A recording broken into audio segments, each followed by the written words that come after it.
Good morning. I am here in sunny, beautiful San Diego in the famous Balboa Park.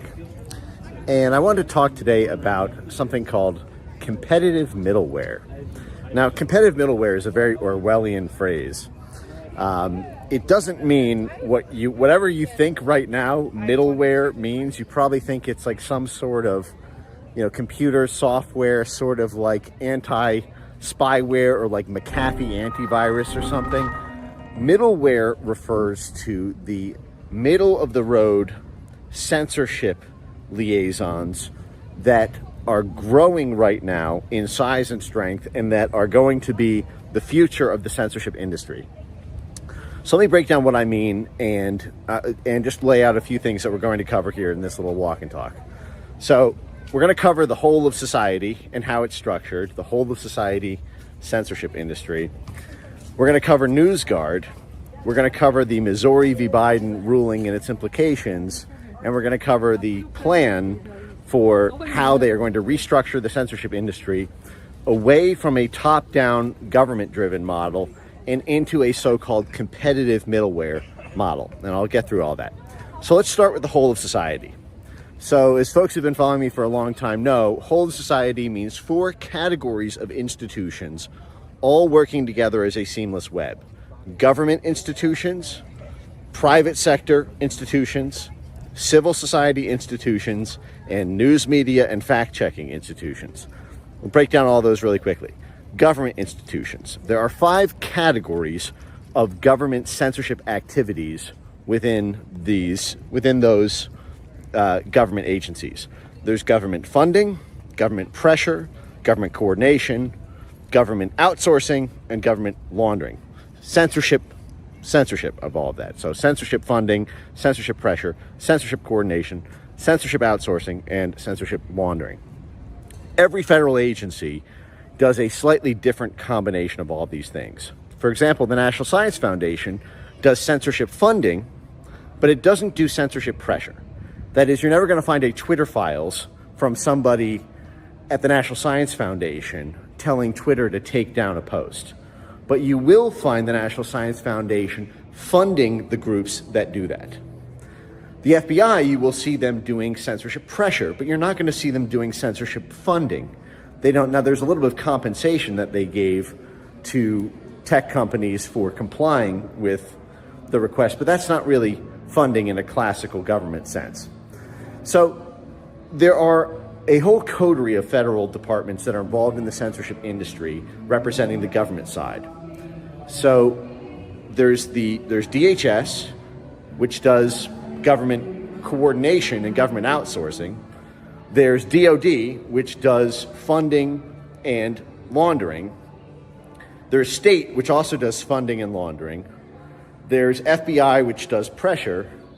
There's HHS, NIH, and NIAID, which do COVID-related both funding and pressure.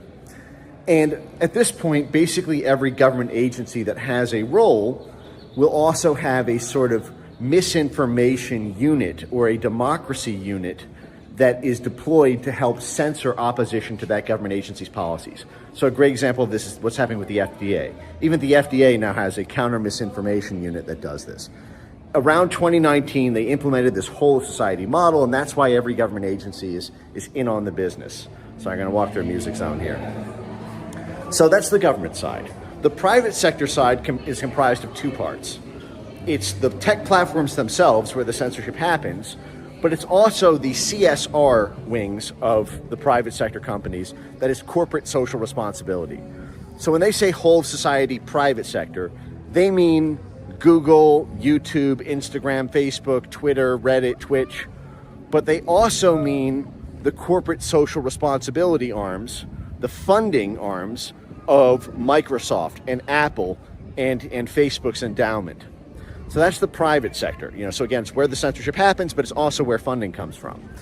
Civil society is comprised of the universities, the NGOs, the nonprofits, the foundations, and then activist researchers.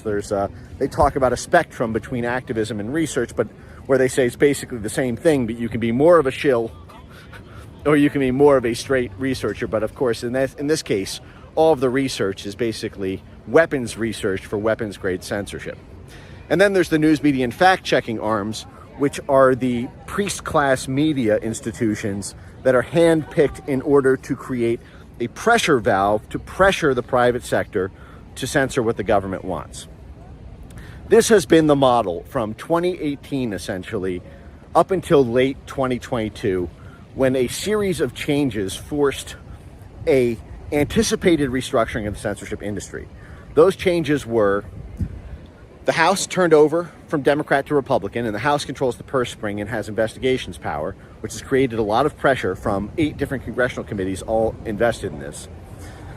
Elon Musk's acquisition of Twitter, which broke the Silicon Curtain, which had descended over all of the terms of service policies of all the social media companies.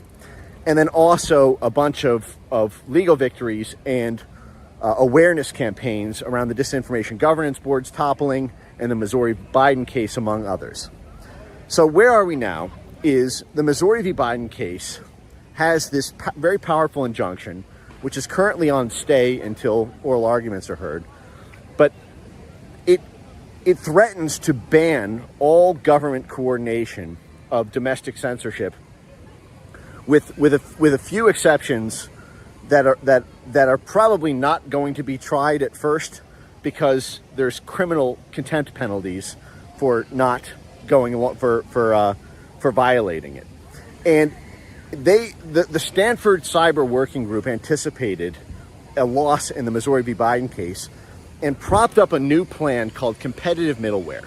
Now, competitive middleware is the idea that if you balloon up the civil society bridge between the government and the private sector, if you balloon up the civil society, then you can actually approximate a sort of top-down government type quarterback role by parking it outside of government.